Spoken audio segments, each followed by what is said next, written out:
ظاهرة غريبة بتحصل لمعظمنا لما بندخل مناطق أو مباني تاريخية قديمة، فنلاقي روحنا بنحس بمشاعر نفسية مش مفهومة ولا مبررة بتصحى جوانا فجأة كده، وكأن المكان ده ليه صدى في ذاكرتنا الشخصية أو عقلنا الباطن، حتى لو دي أول مرة نشوف. ساعات مثلا بيبقى إحساس بالدفى والألفة أو الحنين، وساعات إحساس بالخوف أو التوتر، ساعات إحساس بالراحة أو إحساس بعدم راحة بيبقى مربك، وممكن يوصل لشعور بالضيق والخنقة وقبضة الصدر بدون ما نعرف سبب ده. وكأن الحيطان دي ليها روح وصوت، وبتهمس لنا بإحساسها باللي عدى عليها من زمن الزمن، بأحداثه حلوة أو مرة، وتنقل لنا في النهاية خلاصة الإحساس بيه. الغريب بقى إننا بنحس بالارتباط ده حتى لو مش عارفين القصة أو الحدوتة الخاصة بالمكان، بمعنى إن الإحساس هنا نفسي بحت، وفي حالات كتير بيسبق المعرفة المعلوماتية، واللي بيجي دورها بعد كده عشان تفسر لنا الإحساس الغامض اللي وصل لنا ده. نوضح أكتر، يعني لو جربت مثلا تزور قلعة صلاح الدين الأيوبي وتشوف أسوارها وبواباتها اللي حصلت فيها أحداث مذبحة القلعة الشهيرة، والسور اللي نط من فوق المملوك الوحيد الناجي من المذبحة دي، فحتى لو افترضنا إنك مش عارف القصة دي خالص، فبرضه بمجرد مشاهدتك لضخامة القلعة كبناء حربي في الأساس،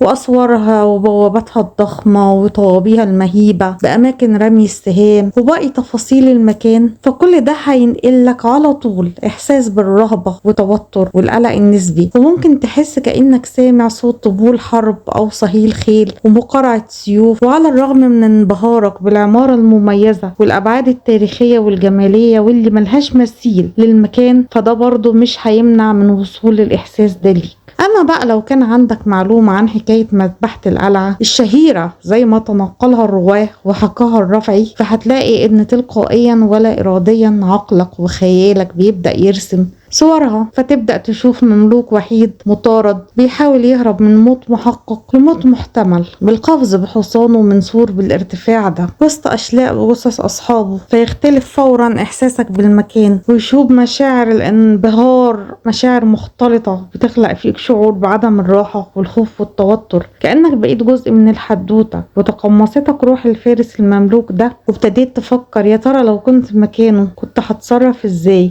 كنت هتصرف زيه وغامر، ولا كنت هتيأس وتستسلم للموت؟ عكس المشاعر دي بقى تماما هنحسها واحنا في اماكن زي ساحة مسجد سيدنا الحسين والسيدة نفيسة، وحتى لو مش مساجد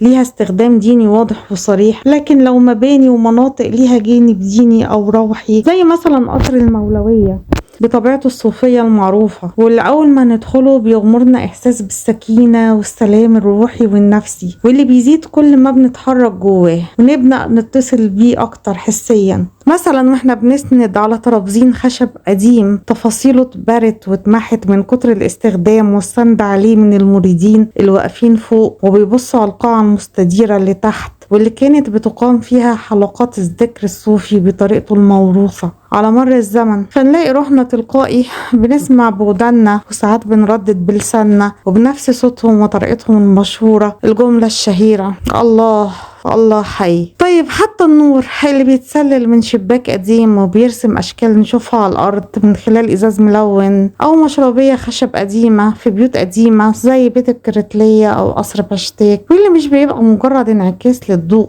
ده ايد فنان بيرسم لوحة اتشافت على مر الزمن عشان تنقلنا لعصر تاني خالص، فنفتكر جداتنا اللي في فترة من فترات التاريخ كان ده مكانهم المميز ورا المشربيات دي، واللي كانت المتنفس الوحيد ليهم مع الحياة خارج البيوت المقفولة للخارج ومفتوحة للداخل، علشان يمر عليهم شعاع الضوء ده وهم مستخبين وراهم من عيون الناس، فيتغير مود المكان كله للزائر ويحس انه جزء من الحدوته. نقيس بقى على كده كتير. خدوا عندكم مثلا لمسة رجلينا وهي بتعدي على الارض الأذقة والعطف والحواري الضيقة المعرجة بنهايتها المسدودة، وخطواتنا هسه بعدم استواء سطحها اللي اتبرت حجارته من مرور اقدام جدودنا عليه، وحتى حركة دوابهم وعربياتهم البدائية واللي سابت اثرها فوق الحجارة دي علشان تنقله لنا بعد مئات السنين، ودفى الحيطان القريبة مننا بارتفاعاتها المقبولة لينا والمتسقة مع عرض الطريق ده، كأن الفراغ كله بيحضننا وبيحافظ علينا جوه مقياس إنساني حنون. وعلى فكرة مش بس الرؤية ولا اللمس، دي كل الحواس. السمع مثلا، تخيل كده صدى الصوت المميز في قاعة حكم واسعة زي مجلس محمد علي والفخامة اللي بيحسسك بيها، أو الصمت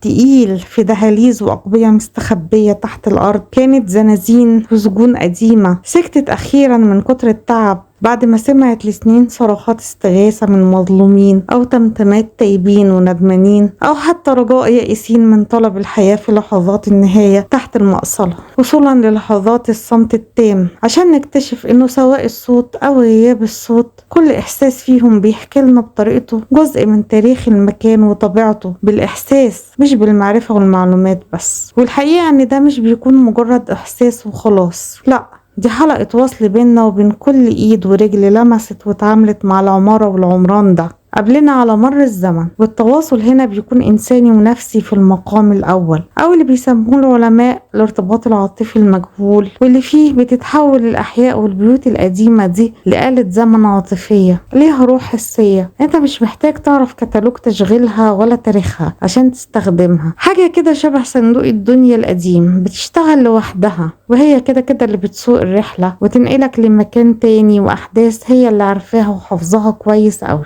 وخلال التواصل العميق ده بنشوف الجدران والشوارع كما لو كانت مكتبة حية بنقراها، أو أرشيف متخزن فيه المشاعر والذكريات الإنسانية في شكل حكاوي وحواديت بنقلب فيها، ويبدأ خيالنا يشتغل ويتصور حياة الناس وحركتهم وضحكهم وحزنهم وأسرارهم وحبهم واحتفالاتهم بالجواز والسبوع وموالد الأولياء الصالحين وحتى خناقاتهم، ويمكن كمان جرايمهم في الفراغات العمرانية والمعمارية دي. وما أدراكم بقى مدى قوة الخيال الإنساني، واللي طبعا بتختلف من شخص للتاني، واللي ممكن توصل عند البعض للتوحد مع المكان وقصته. وفي النهاية بيترجم كل ده لإحساسك لما تدخل فراغ أو مبنى قديم فترتاح فيه وتحب تقعد أكتر، وساعات تتمنى كمان لو كنت تقدر تعيش فيه، أو إنك تتخنق وتتمنى تمشي بسرعة وما ترجعوش تاني أبدا. الكلام اللي فات ده كله بيأكد لنا إن العمارة والعمران في جوهرهم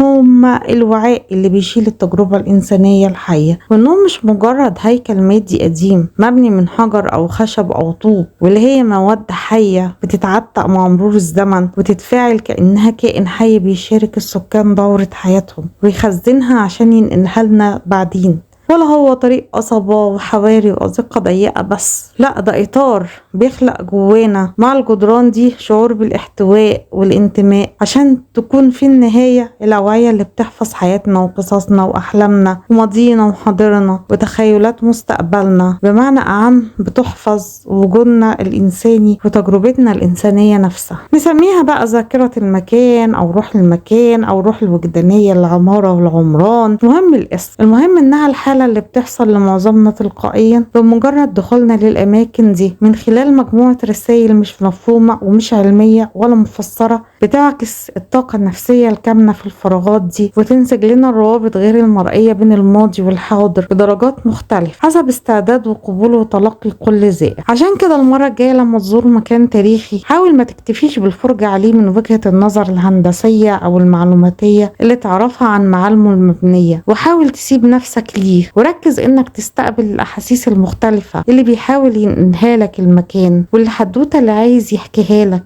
ويحكيها لكل حاسة من حواسك المختلفة بطريقته هو وبشويش.